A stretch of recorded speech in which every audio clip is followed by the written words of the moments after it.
Mesdames, Messieurs, une fois n'est pas coutume, je commencerai par une citation. Une citation d'ailleurs que certaines de vous connaissent peut-être déjà. Les finances publiques doivent être saines. Le budget doit être équilibré. La dette publique doit être réduite. L'aide aux pays étrangers doit être diminuée. La population doit encore apprendre à travailler au lieu de vivre de l'aide publique. Ces paroles, elles ont été prononcées par Cicéron en l'an 55 avant Jésus-Christ. Comme quoi, la crise que nous connaissons, la rigueur à laquelle nous sommes face, eh bien, elle existait déjà il y a bien longtemps. Et il y a 2066 ans, les Romains ont connu des difficultés qui étaient certainement similaires aux nôtres. Mais revenons à nos préoccupations locales.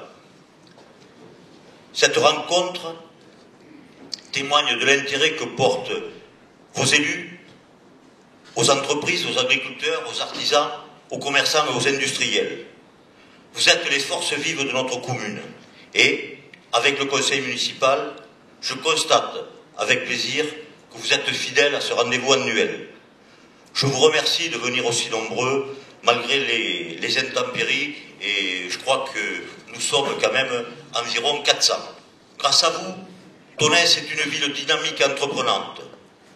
C'est autour de vous et avec vous que la commune s'anime.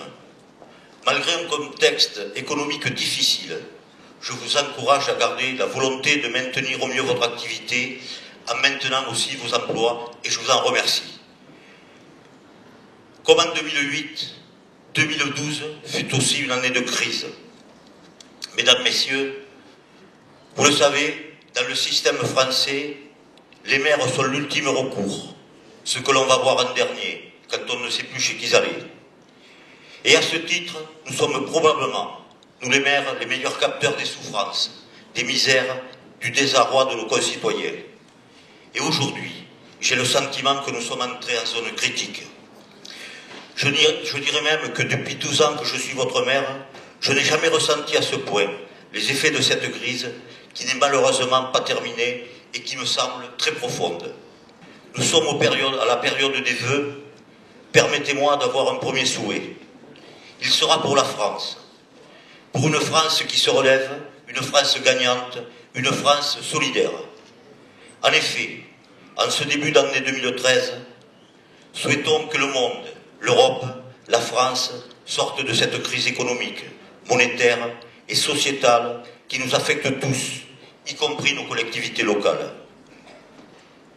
Pour ce qui concerne notre commune, et sans être trop alarmiste, nous devons continuer à être prudents au quotidien, dans les mois et dans les années à venir. 2012 a fait place à plusieurs projets communaux, avec un projet phare, l'opération Cœur de Garonne, dont le périmètre englobe le centre ancien et la partie commerciale de la ville, le succès de l'opération Façade, lancée par l'agglomération Val-de-Garonne et la ville de Tonnes, l'étude par Madame Carle, architecte, de la réhabilitation des espaces publics du quartier de la Marne est en cours. La zone bleue est en place depuis le 1er mai. En effet, comme vous le savez, Tonnes est une des rares villes du département à proposer un stationnement entièrement gratuit. Cependant, il était primordial de trouver une solution qui permettrait de mieux réguler le stationnement en centre-ville. Et vous le savez tous comme moi, une ville qui a un centre-ville qui se meurt et qui est mort est une ville morte. Dans le domaine des travaux d'aménagement public, la première tranche du chantier de mise en réseau séparatif du quartier Saint-Pierre est terminée. Le local technique de l'îlot Clouterie sera inauguré dans quelques jours. Les quais restent une préoccupation majeure de la municipalité, même s'ils appartiennent en grande partie au domaine privé. La commune avait lancé en 2011 une étude géologique dont les conclusions ont été rendues. Elles ont permis d'informer les propriétaires sur le degré de péril et sur les travaux de confortement nécessaires de manière à garantir la sécurité de tous. Concernant les éboulements du cours de l'Isère, la commune a fait le choix de se substituer aux propriétaires, n'ayant pas la capacité d'assumer seul la charge conséquente des travaux. Nous devrons donc agir au plus vite, compte tenu du péril imminent et dans un souci de rouvrir les quais au public. Le coût de l'opération est estimé entre 1,1 million et 1,4 million €. L'espace ludo-sportif, contenant un skatepark avec de nouveaux modules, un city-stade et un coin familial avec des jeux pour les enfants, était très attendu. Avec cet équipement, la municipalité marque sa volonté d'offrir aux jeunes un lieu de loisirs et de détente, l'achat d'un bâtiment également de 800 mètres carrés pour les lotos, conforme aux normes d'établissement recevant du public et qui servira aussi en partie pour une salle de gymnastique. Pour ne pas alourdir nos charges de fonctionnement, cette salle remplacera la salle Jules Ferry et la salle Jules Ferry sera, dans les années à venir, démolie. Toujours en 2012, certains travaux ont pu être engagés par ou avec le soutien de Val-de-Garonne Agglomération. Je pense à la piscine d'été, inaugurée au tout début du mois de juillet. Cet équipement flambant neuf est composé de nouveaux bassins, d'une pataugeoire sèche ludique. Le toboggan, quant à lui, sera installé dans le courant du premier semestre 2013 et sera donc opérationnel au mois de juillet pour l'ouverture estivale de la piscine. Nous avons eu également, toujours par Val-de-Garonne Agglomération, la mise aux normes de la cuisine de la crèche Croque-Lune, entièrement financée par VGA. Le fait marquant de l'année 2012 pour l'économie locale et pour la commune de Foyet, dont il y a quelques représentants ici que je salue, et également pour l'agglomération, c'est, je crois qu'on peut le dire, la réindustrialisation des friches industrielles des anciens bâtiments de la CEITA qui se trouvent en zone industrielle sur Foyet et sur Tonnes. Des entreprises ont intégré les lieux et ont déjà permis la création de plus de 100 emplois. Nous pouvons que nous en féliciter. Dans les bonnes nouvelles, à la fin de l'année, il y a aussi l'ouverture de 20 lits de soins de suite et de réadaptation sur le site de l'hôpital de Tonnes. L'ouverture d'une antenne de l'hôpital psychiatrique dans l'ancien bâtiment de la DDE, là aussi, je crois que c'est un bel exemple de reconversion d'un bâtiment public qui n'était plus utilisé, et aussi un exemple de décentralisation d'un service important pour la population de l'hôpital psychiatrique départemental. Le 26 septembre dernier, nous avons eu le plaisir d'accueillir le professeur Jean-François Mattei, président de la Croix-Rouge française, pour l'inauguration de la halte répit détente Alzheimer de Tonnes. Initiée par la Croix-Rouge, avec la ville de Tonnes, cette halte répit accueille 14 personnes. Au niveau municipal, les internautes ont pu récemment constater que le site de la ville de Tonnes était depuis quelque temps en format réduit. Le service communication et vos élus travaillent actuellement à sa refonte pour offrir une version plus dynamique et plus ergonomique.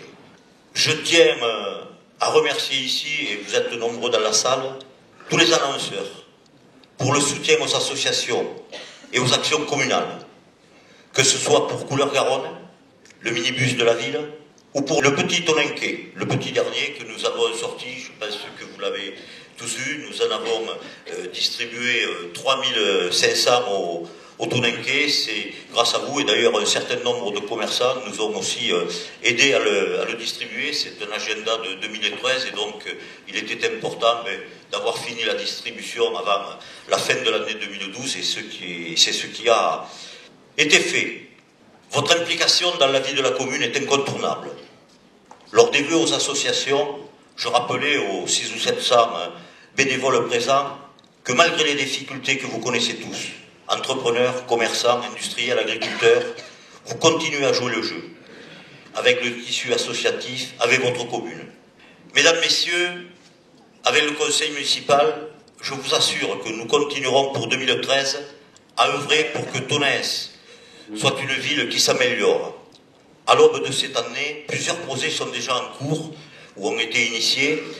Je pense à la caserne de pompiers, qui représente un investissement d'1 200 000 €. La part de la commune est d'un peu plus de 360 000 €. Les travaux devraient commencer à la fin de l'année. L'étude de l'installation de caméras de vidéosurveillance, j'espère, ces installations en 2014.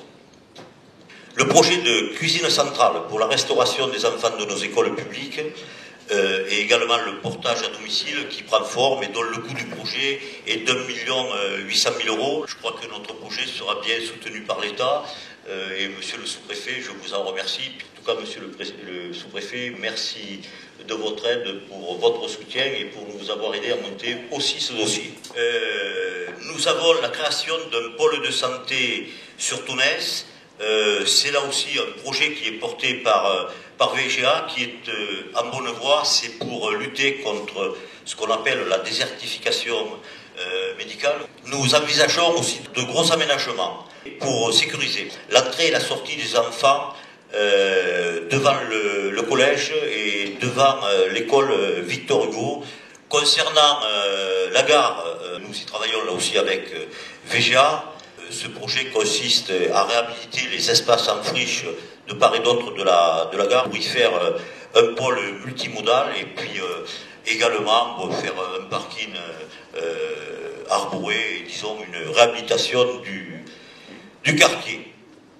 Il y aura bien sûr la poursuite du projet Cœur de Garonne avec le début des aménagements des espaces publics, toujours les aides à tous ceux qui souhaiteront refaire leur façade. La place Saint-Pierre, chantier devrait durer quelques mois et être terminé avant l'été en tout cas. Nous avons aussi, bien sûr, comme tous les ans, une campagne de goudronnage qui nous permettra de refaire un certain nombre de rues. Vous pouvez le constater, la ville fait son maximum pour devenir plus attractive et pour répondre au mieux à vos besoins. Nous devons construire ensemble ce que Tonnes sera demain et continuer à développer notre tissu économique local. Cela passera par notre volonté commune d'entreprendre, d'avancer et de réussir. La ville et l'agglomération sont à votre disposition pour vous orienter, vous soutenir dans vos projets. Pour cela, je vous invite à prendre contact avec les services de la mairie ou mon cabinet. 2 mots de la programmation culturelle de ce début 2013. Les grands moments, je crois que c'est le 9 février, un des premiers, avec Glenn Miller, ambassadeur Big Band, un de ces grands orchestres de cuivre comme il y en avait dans les années 40 et 50. Le 15 février, ce sera du théâtre avec Jean-Pierre Plaza, de la compagnie Luxe Ténébris. Le 9 mars, soirée années 70, avec les Rubettes, Gino des Chocolates et le groupe Il était une fois. Le 29 mars, nous aurons le carnaval. Le 26 avril, nous avons la grande Sophie avec son nouvel album Place aux fantômes. Le 21 et le 22 juin, Festi-Garonne. Et alors le 22 juin, nous faisions venir Umberto Tozzi au stade. Je vous remercie une nouvelle fois d'être venus aussi nombreux ce soir. Mesdames, Messieurs, avec le conseil municipal, je tiens à vous témoigner toute ma reconnaissance et je vous adresse mes vœux les plus chaleureux pour 2013, ainsi qu'à tous ceux qui vous sont chers. Réussite dans tous vos projets, santé, bonheur et joie dans vos cœurs. Très bonne année 2013.